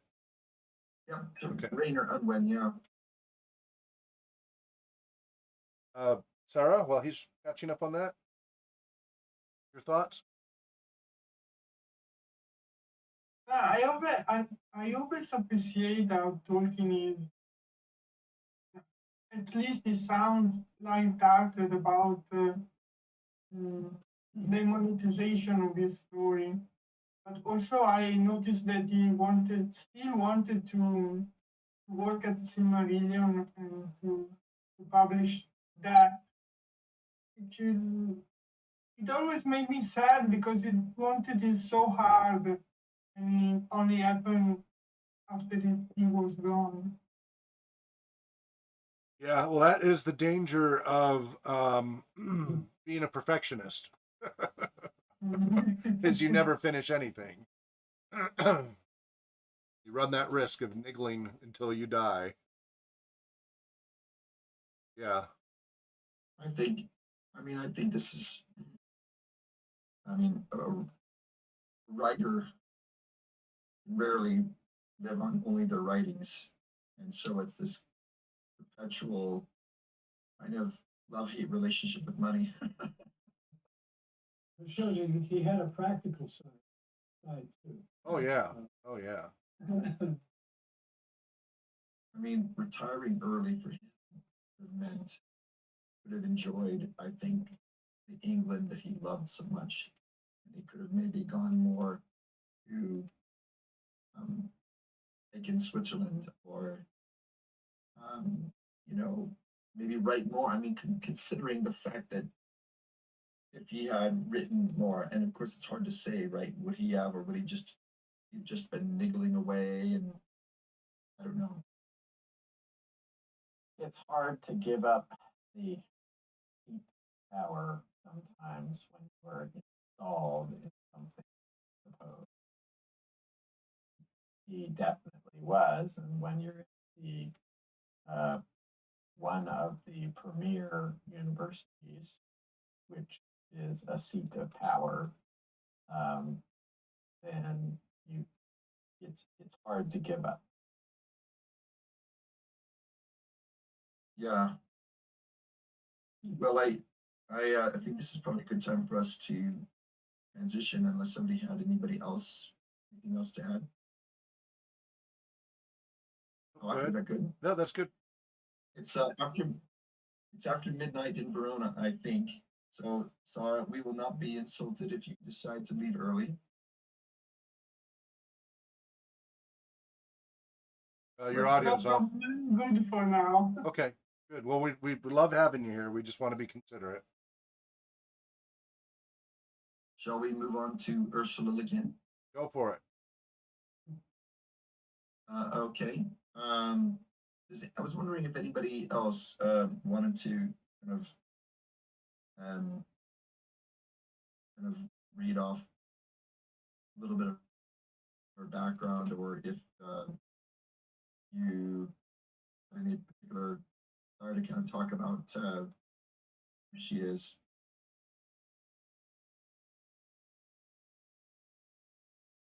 Maybe I should ask. I can How do many of you have actually read Ursula Le Guin? I think I did a long time ago. I'm pretty sure, because remember the bookshelves at B. Dalton and Walden Books. I read every fantasy book that existed on the shelves, and Ursula Le Guin was on those shelves. So I'm sure I read them. I just don't remember. I saw the TV series, which was 2 episodes, about 1 hour and 20 minutes each. Okay. She Born hated it. October 21st, 1929, passed away January 22nd, 2018, so fairly recently.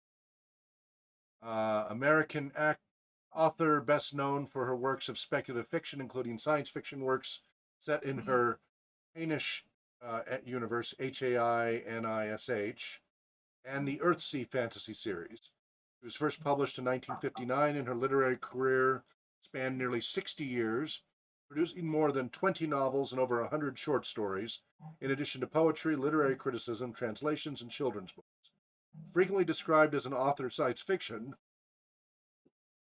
Le Guin has also been called a major voice in American letters.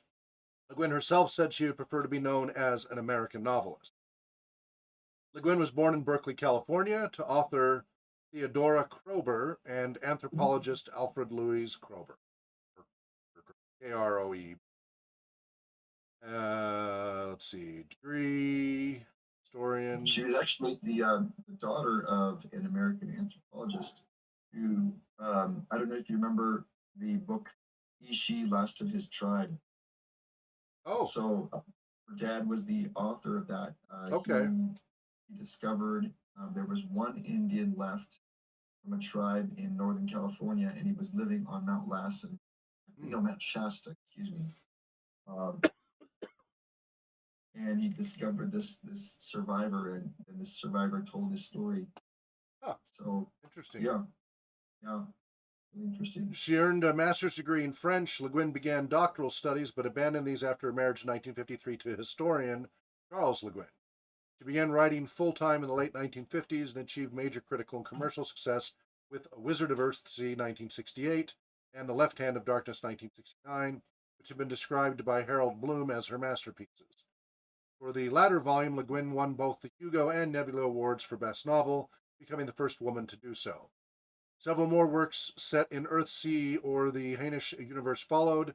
Others included books set in the fictional country of Orsinia, several works for children, and many anthologies.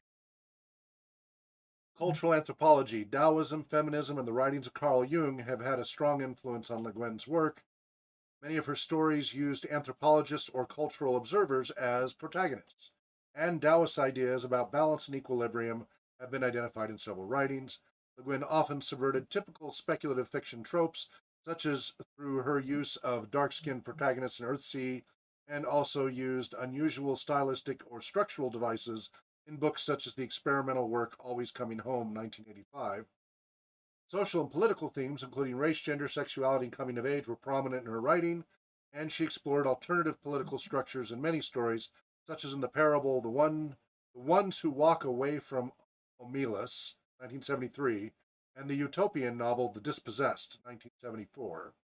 Le Guin's writing was enormously influential in the field of speculative fiction and has been the subject of intense critical attention. He received numerous accolades, including 8 Hugos, 6 Nebulas, and 22 Locus Awards, and in 2003 became the second woman honored as a Grand Master of the Science Fiction and Fantasy Writers of America. The U.S. Library of Congress named her a living legend in 2000, and in 2014 she won the National Book Foundation Medal for Distinguished Contribution to American Letters.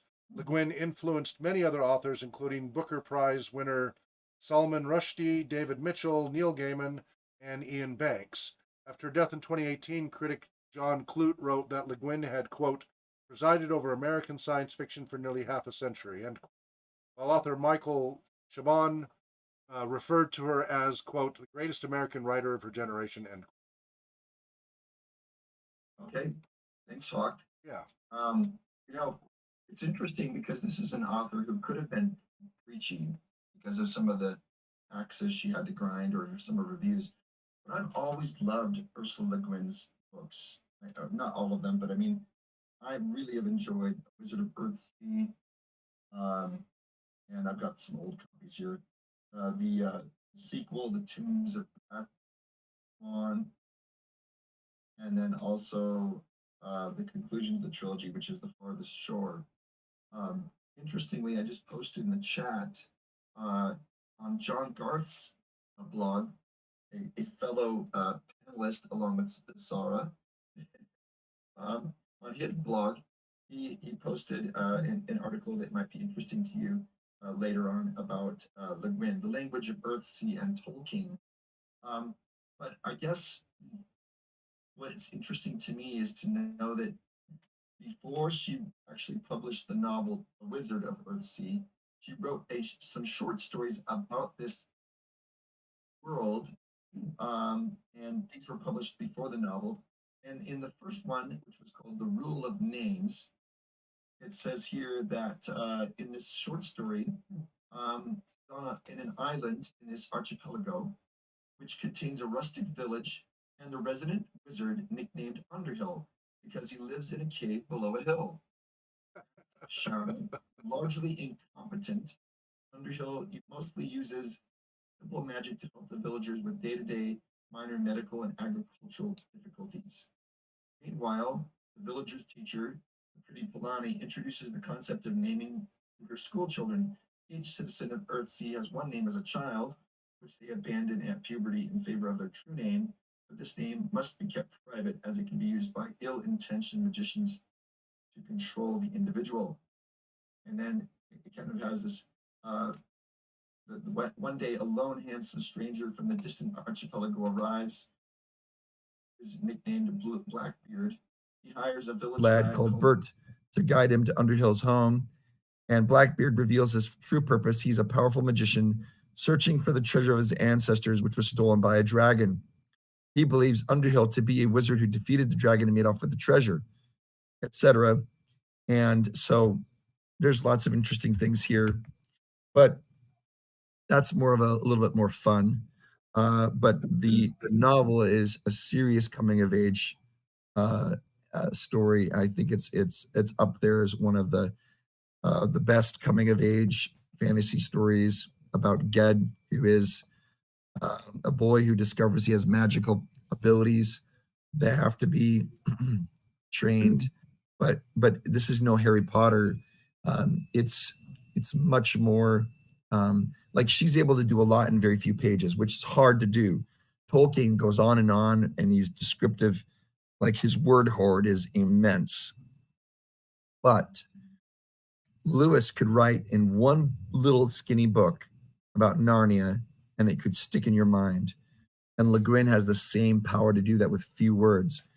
She has this idea of using a word. If you know the true name of an object and you speak it, you can then use this to affect reality. And of course, then what do you do with that power? Thus, the battle of good versus evil. There's dragons in it. There's a great selection, which I won't read to you, but I've bookmarked all sorts of things in here. It talks about how you don't look a dragon in the eye, because if you do, they will bewitch you. And so what we might call tropes to fantasy. At that time, they wouldn't have been called tropes. I think Le Guin, she swims in the same stream as Tolkien, but she's just downriver.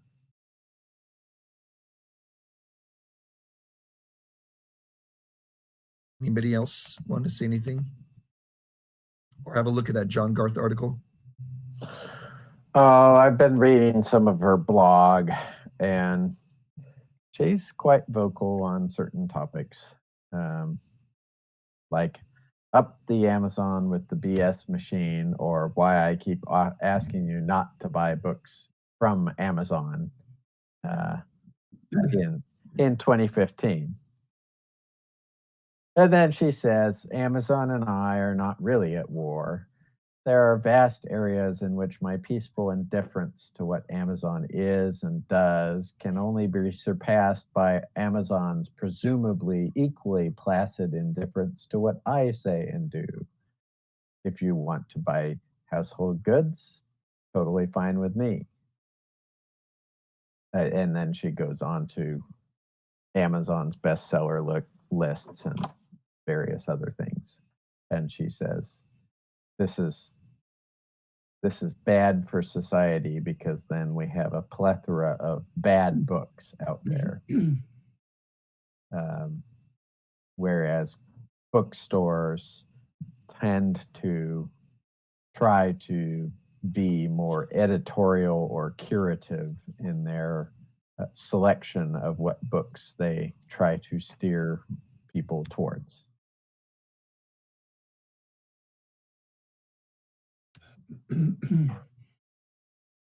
There's an interesting little poem here. I don't know if you can see this or not, but I thought this was interesting. Can you see that?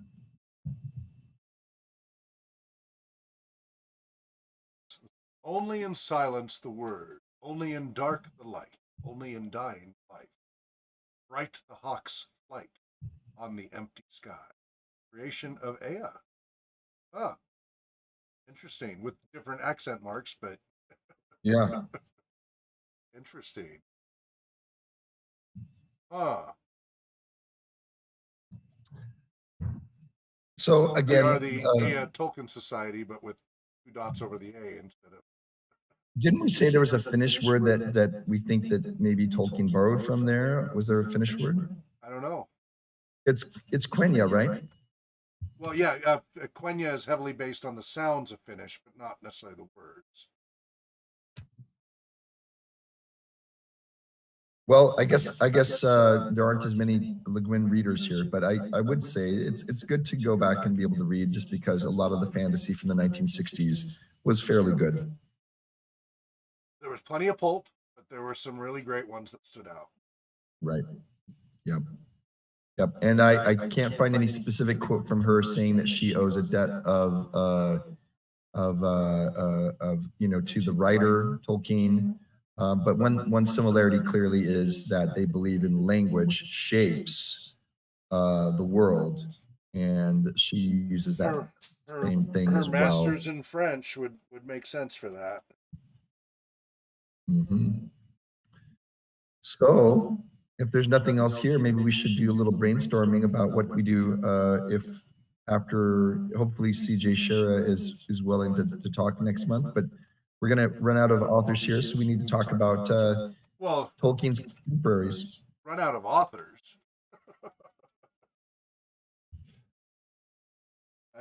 Well, I guess you don't ever really run out of people who are influenced by Tolkien. My desire is that I want to make sure that we still sometime can spend some time talking about writers who lived at the same time as Tolkien, and then be able to move back into some of the writers that are mentioned in your book who predated Tolkien that were, perhaps an influence on him. Well, we could talk about the anti-Tolkien author, according to the New Yorker. Is this Pullman? Michael Moorcock. Michael Moorcock was a well-established reputation as a writer of fiction and wizardry and wild romance. In 1987, he enters a different field, trying to set himself up as a literary critic. For For the most part, he seeks to lay down the law by what is and is not good literature in a field which he labels epic fantasy. The Lord of the Rings is included in this category, but evidently fails to match Mr. Moorcock's criteria for good literature. In fact, he denounces it fiercely. He says, I do not regard The Lord of the Rings as above criticism. I do regard it as a major work deserving of some serious and well-informed criticism. Moorcock has simply sneered at Tolkien without knowing what he's talking about. Or is he one of those people who approaches every subject with an open mouth? Anyway, there's a number of articles about Moorcock being the anti-Tolkien. Let's see. In the New Yorker. There's a lengthy feature on Michael Moorcock in the New Yorker.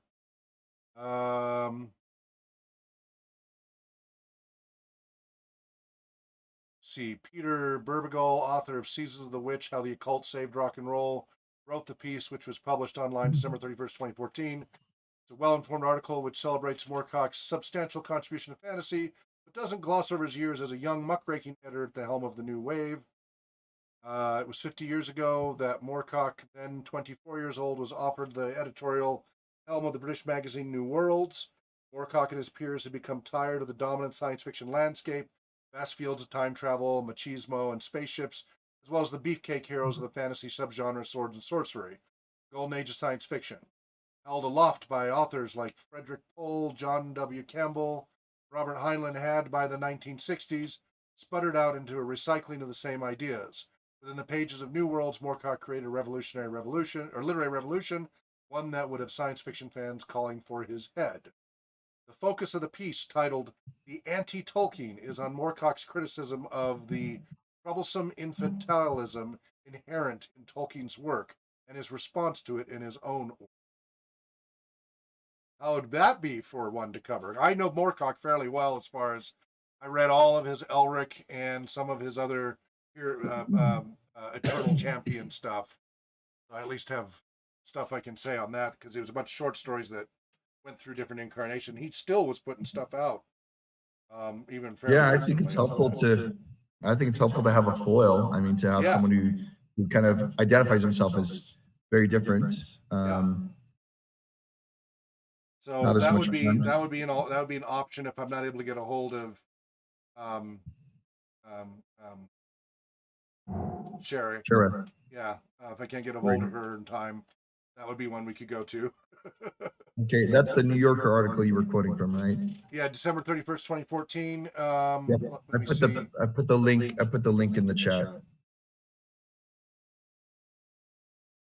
I should Yep, probably be that's putting it. this in the Yep, notes. that's the correct one. You got it. I think that would be good. Shake things up and a little bit. Well, afterwards. No, you were just delayed. Sorry. Yeah. Go ahead.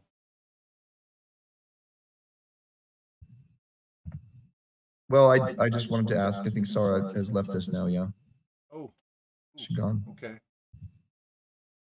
Now you guys are not Patreon supporters for RPG Research, I assume, correct? But if you're at all interested, I'm going to be uploading the video of the new place. I did a whole walkthrough video yesterday to Patreon supporters, but I would gladly, if any of you are interested, just email me and I'll send you a link if you're at all interested in seeing the walkthrough video. So, Sarah's back. Yay. Do we want to go ahead and then read some more letters of Tolkien? Let's read the next one. I think that might be a good. Sure. Okay. Who wants to read that one? I will. It's really short, and Brian shamed me into actually buying the book instead of Kill more trees. Instead of using purloined letters, but it's worth it. This is better. You switch to my reading glasses instead of my. That sucks to get old. Reading glasses instead of my computer glasses. My wife says getting old is not for wimps. No, it ain't. An American, letter 198, an American film maker had inquired about the possibility of making a cartoon film of the Lord of the Rings. And this is Tolkien's response. As far as I'm concerned, personally, I should welcome the idea of an animated motion picture with all the risk of vulgarization, and that quite apart from the glint of money, though on the brink of retirement, that is not an unpleasant possibility. I think I should find vulgarization less painful than the sillification achieved by the BBC. That is something. No, he didn't mention Disney there because we know he hasn't a thing about Disney. I think that comes up later. Oh, But okay. that's interesting. His criticism of BBC's sillification. Yeah, and I think because they've done a radio version. I have a copy of that radio version. It's the first radio version, not the second, right? Yeah, yeah. Really old one. yeah, that was when the BBC was the only avenue for entertainment, or only radio station in England, right? In the UK. Well, yeah, because the government controls all the broadcasting. Yeah. And then people were forced to subscribe to it or something like that. Yeah. You have to pay a fee, Same and as Japan, because I don't know about the radio, but television, you have to pay a television fee to view it, and they drive around with a van that can detect if you have a TV. And if your address doesn't have a license registered to that address, you'll be fined for watching television without a license. Is that in Japan? They did the same thing for Okay. NHK. Yeah. Okay. Yes, As an and American- I was the recipient of one of those door knocks once in a while. Is that right? Sarah, in Italy, do they do you have to pay a TV license? Yes. Just the same. Wow, we really lucked out here. Yeah. We have all the advertisements. I think That's the most trade-off. Europeans would be shocked. Yes, But- shocked at all the shameless advertisements we have. Although But we are, PBS, meanwhile, PBS doesn't. that's true. It's Right. donations. Yeah. And that antenna I put on my roof years ago, is HD capable. So, we used to only have 12 channels here. Now, thanks to HD, digitizing of the public airwaves, I now have like 30 or 40 channels I pick up both in Washington and Idaho. And I get like 6 PBS channels. I remember just having a It's all Yagi free. antenna, and we got 4 channels, and 2 of them weren't very good out of Madison. Well, that's what we grew up with, right? We all grew up with Yeah. where you had 3 main channels, maybe, ABC, CBS, and NBC. Yeah. You might have 1 PBS channel, maybe Yep. 2. Like in Utah, we had 2 because BYU was one and University of Utah was the other. And then you might have 1 local channel, right? On UHF, right? That you would always have trouble picking up, and but it was a local broadcast channel if you were lucky. So you might get 6, right? And that was a pretty good metropolitan experience. But at least it was free. And then all the rich folks had cable or satellite or something like that. The huge satellite dishes that were 6 feet and had like 1,000 channels from around the world and such. We never had that. And I still remember my dad being on the roof and shouting down to my mother when as he moved the antenna, "How's this now?" Well, I remember I was at a facility at one point where I would pace a lot, and everybody's like, "Stop pacing," because I was interfering with the television signal. So I stood still and just did this, and the signal would change with me just moving my arms around. Like, right there, stop, don't move.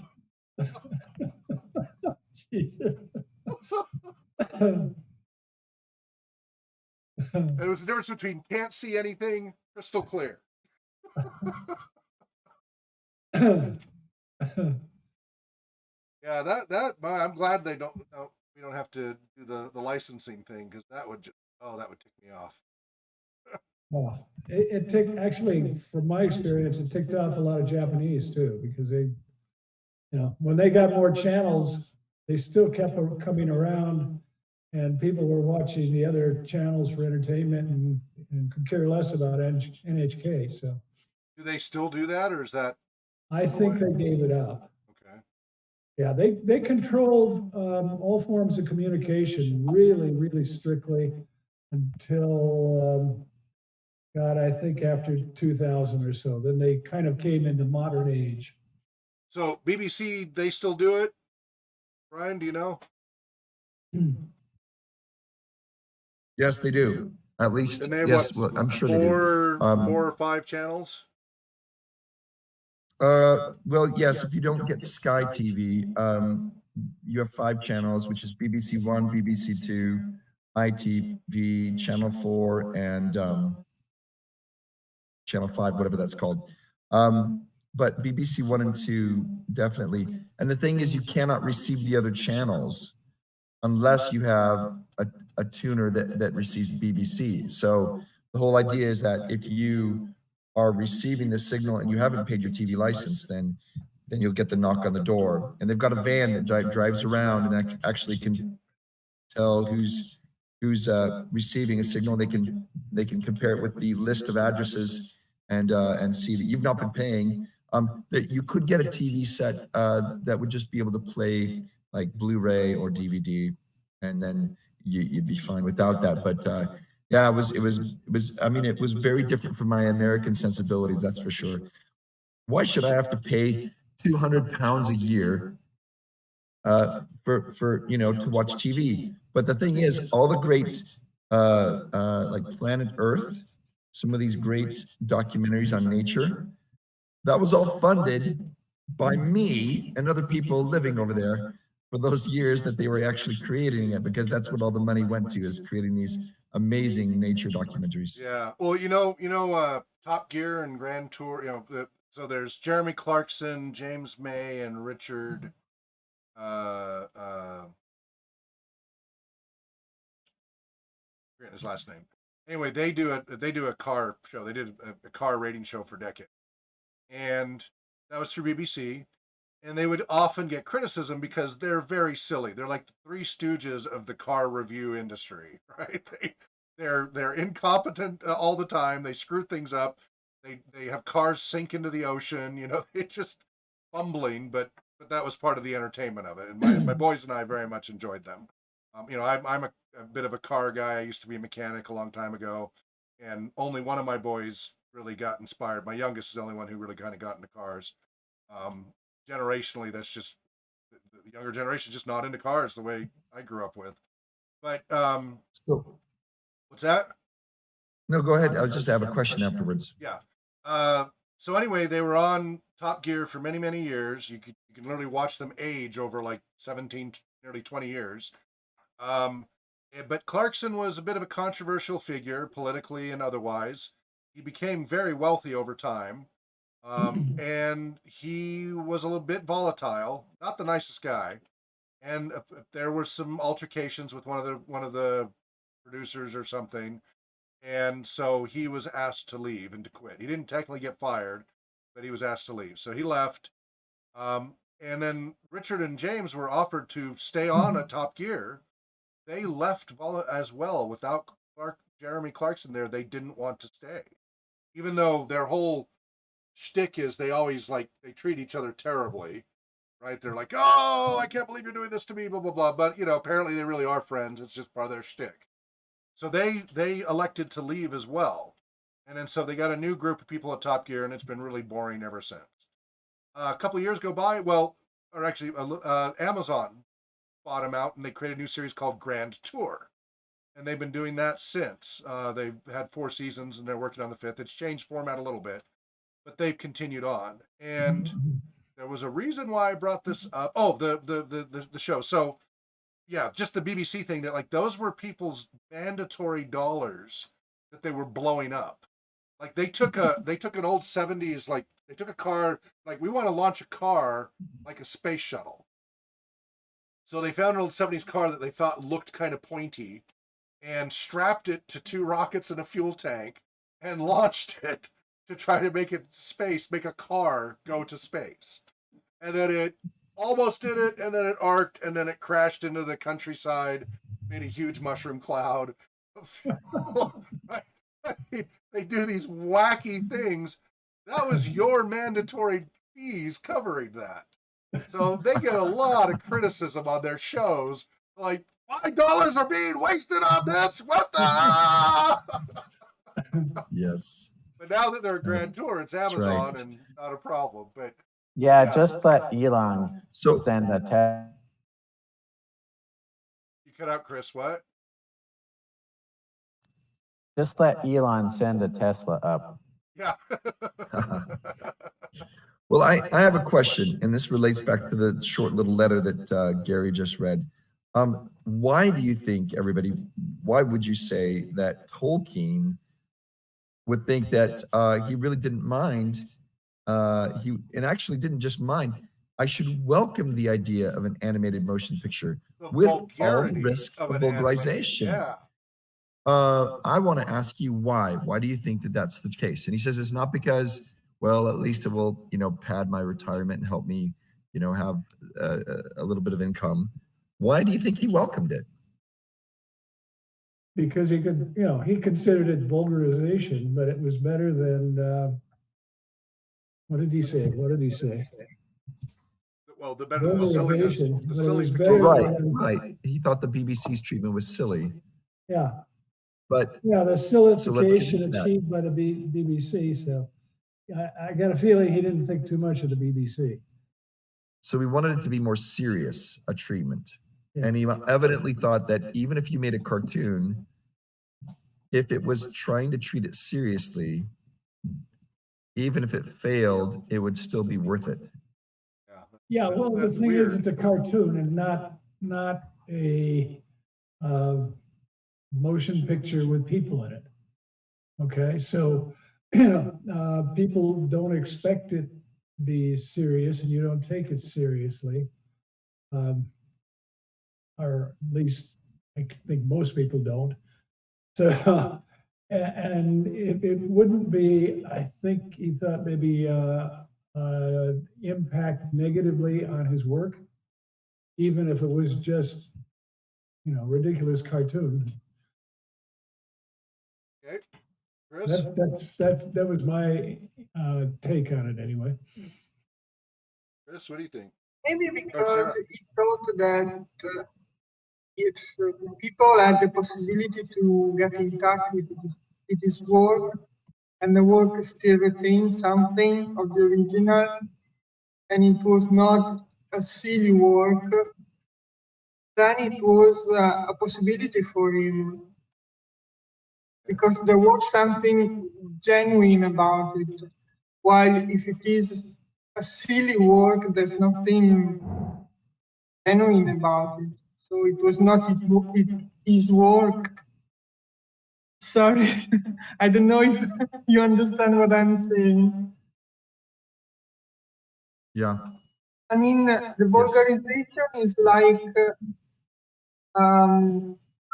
making it more simple, while making it silly is not the same thing. It's not the same word.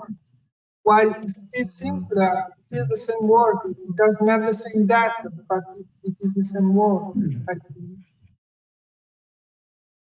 I wonder about the word silification because there is a word about making rock into silica, and as an OED graduate, honorary graduate, he might be playing a little joke here because silification would be everything just turns to sand.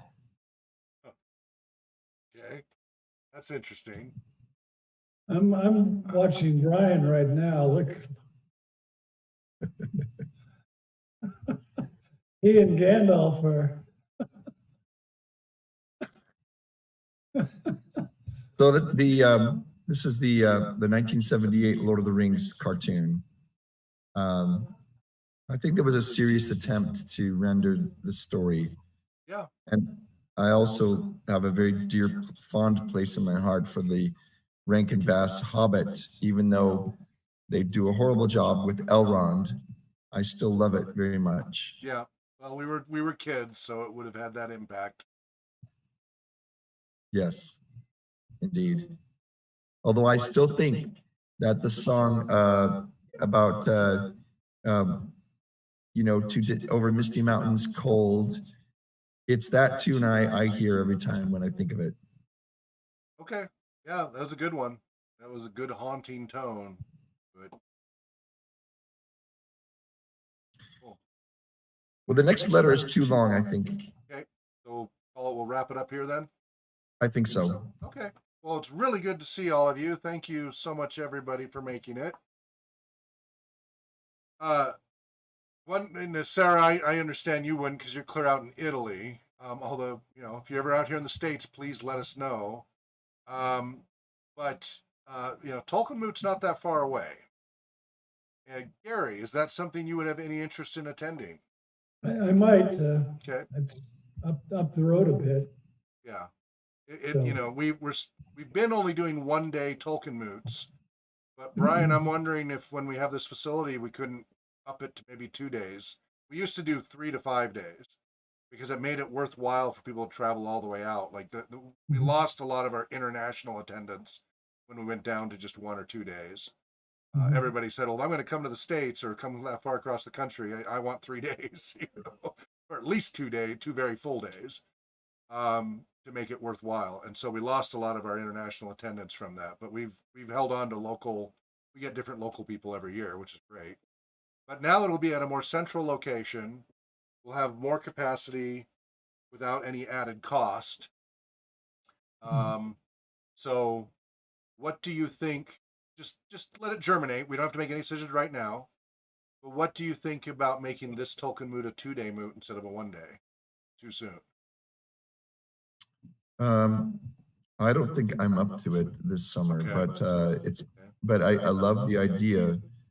It really depends. I do think it depends also on what we just decide to do with if we do the Fall of Numenor role playing module that you developed. Right. The 2 days actually goes quite nicely, but I think at one point you had said that because we were delayed the 1 year last year, we did they're meeting the men on Middle Earth. The Numenorians are coming over, and it's kind of this interaction between the Numenorians and those who are left behind, who are now kind of more primitive. They're living in fear of Sauron. Right. Well, So was there something? The gift bringers. We did the gift bringers, the first one or two. Right. So did you want to do something in between, or shall we do the Fall of Numenor? That's the question. Originally it was put together, the panel 2 years ago when Sarah was with our panel, it was the Rise of Numenor. And then this last one was on the Zenith. And then the next panel discussion would be really on the Fall of Numenor, but it depends on whether you wanted to postpone that. Because we did only cover 2 of the 5 adventures for the Zenith. It's true. Yeah, but really we should try to sync up the wonderful module that you created, which I haven't actually I haven't played it before, but okay. It's getting off the assuming I get this other job instead of Learning Mate, so my time is freed up, I may be able to resume GMing at the Moot. Because with this facility we'll have more dedicated regular volunteers than we've had previously. That was why it's been so difficult. If we don't know for sure when the building becomes available, there is a certain way of thinking. March 1st. I'm signing the lease this week. Okay. Well, what I mean is this: with all that's going on with the Amazon series, there might be a lot more interest in the Second Age. Yeah. You could perhaps even choose, because of that, to do the Fall of Numenor next year. That's what I was thinking. Was we do the second half of the Zenith that we still hadn't done yet. So do that. And we can do, it's okay if it's 1 day or if anybody's up for 2 days. I mean, you don't have to do both days necessarily. Right. We're gonna, with a dedicated facility, we do better holding on to people. And so potentially, I mean, you're welcome to jam, or you could opt to play potentially, but you're our best tour person. Oh no, I'll run a tour table. Okay. We'll have to talk about it more. Okay. That's what I said. I just put it out there to think about, like, maybe we could do a 2-dayer because it won't be in my house, and so that will be less invasive. So let's think about that. Let's germinate, but plan on Tolkien Moot being down at that place this July. We're gonna do everything we can to make that a reality, and that'll be a much better moot than the basement of my house here. And that is a moot point. Yeah, we'll A real argue moot about point. that. Yes, moot point meaning we have to argue about it. That's the correct use of a moot point. Now let's not be Look it up. hasty. The moot just means it's something you can argue about, not that there's no argument to be made. That's right. The proper use of moot. That's right. Well, thank you all so much for being here. It's really great to see all your smiling faces again. So remember, we'll be here. We're TolkienScholars.org is where we'll post our meeting notes and, of course, reminders for the next meeting. Remember, anybody's welcome to join. If you need information on joining, just feel free to email TolkienScholars@gmail.com. Our website is TolkienScholars.org. If you're interested in Tolkien Moot, I haven't posted anything yet, but TolkienMoot.com or .org is where you can look at all the past Tolkien Moots, and in coming months, we'll start updating the site with the new stuff. We're on Twitter under Tolkien Scholars and on YouTube under Tolkien Scholars. Wherever you may be well, and Namaste. Namaste. Namaste. Yeah.